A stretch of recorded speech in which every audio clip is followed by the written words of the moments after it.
Border Gavaskar ట్రోఫీలో భాగంగా team India Australia గడ్డ మీద 5 టెస్టుల సిరీస్ ఆడుతున్న సంగతి తెలిసిందే. తొలి టెస్టులో బుమ్రా నాయకత్వంలోని భారత జట్టు విజయం సాధించగా రెండో టెస్టులో ఆతిథ్య జట్టు గెలిచింది. మూడో టెస్టు ఫస్ట్ ఇన్నింగ్స్ లో ఆస్ట్రేలియా భారీ స్కోరు చేయగా భారత జట్టు పోరాడుతోంది. పెర్త్ వేదికగా జరిగిన మొదటి టెస్టు రెండో ఇన్నింగ్స్ లో సెంచరీతో అజేయంగా నిలిచిన విరాట్ కోహ్లీ మిగతా ఇన్నింగ్స్ లో విఫలమయ్యాడు.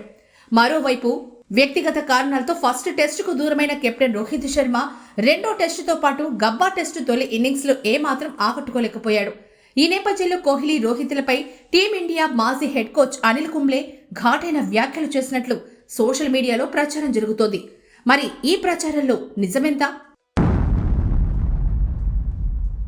విరాట్ కోహ్లీని ఎవరు ఎందుకు ప్రశ్నించడం లేదో నాకు అర్థం కావడం లేదు. అతడు గత 5 ఏళ్లుగా టెస్టుల్లో వాకింగ్ వికెట్ గా కొనసాగుతున్నాడు. కోహ్లీ తన బ్యాగులు సర్దుకొని లండన్లో శాశ్వతంగా స్థిరపడాల్సిన సమయం ఇది అని అనిల్ కుంబ్లే కామెంట్ చేసినట్లుగా జోడ్ ఇన్సానే అనే ఎక్స్ అకౌంట్లో కుంబ్లే ఫోటోతో డిసెంబర్ 16న ఉదయం 7:47 సమయంలో ఓ పోస్టు చేశారు. ఈ పోస్టుకు 8,500కు పైగా లైకులు రాగా 1,100 మందికి పైగా రీపోస్ట్ చేశారు. 261 మంది కామెంట్ చేశారు.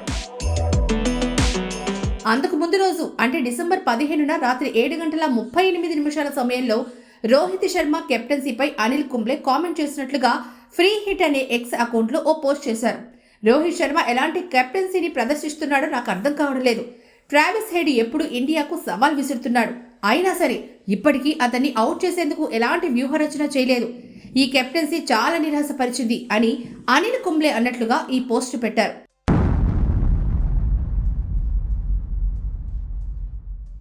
సుదీర్ఘ కాలం పాటు టీమిండియాలో ప్రధాన స్పిన్నర్గా సేవలందించిన అనిల్ కుంబ్లే టీమిండియా కెప్టెన్గా, హెడ్ కోచ్గాను వ్యవహరించారు. అయితే ఎలాంటి పరిస్థితుల్లోనూ ఆయన నోరు జారిన సందర్భాలు లేవనే చెప్పాలి. గతంలో టీమిండియా హెడ్ కోచ్ పదవి నుంచి తప్పుకోవాల్సిన పరిస్థితులు తలెత్తినప్పుడు కూడా ఆయన సంయమనం పాటించారు. ఇప్పుడు కూడా ఆయన ఈ తరహా వ్యాఖ్యలు చేయలేదు. తప్పుడు కొటేషన్లను తనకు ఆపాదిస్తున్న విషయం తన దృష్టికి వచ్చిందని, అయితే వీటితో తనకు ఎలాంటి సంబంధం లేదని కుంబ్లే స్పష్టం చేశారు. కొన్ని సోషల్ మీడియా ఖాతాలు నా ఇమేజ్ ఉపయోగిస్తూ కల్పిత కొటేషన్లను నాకు ఆపాదిస్తున్నారనే విషయం నా దృష్టికి వచ్చింది. ఈ సోషల్ మీడియా ఖాతాలతో గాని వాటి కంటెంట్తో గాని నాకు ఎలాంటి సంబంధం లేదు. ప్రచారంలో ఉన్న స్టేట్మెంట్లు నా అభిప్రాయాలు కావు. ఇవి నా అభిప్రాయానికి అద్దం పట్టవు. ప్రతి ఒక్కరూ అప్రమత్తంగా ఉండాలని, సోషల్ మీడియాలో చూసిన ప్రతిదాన్ని నమ్మొద్దని కోరుకుంటున్నా. ఏదైనా సమాచారాన్ని షేర్ చేసే ముందు దాని ప్రామాణికతను ధృవీకరించుకోండి.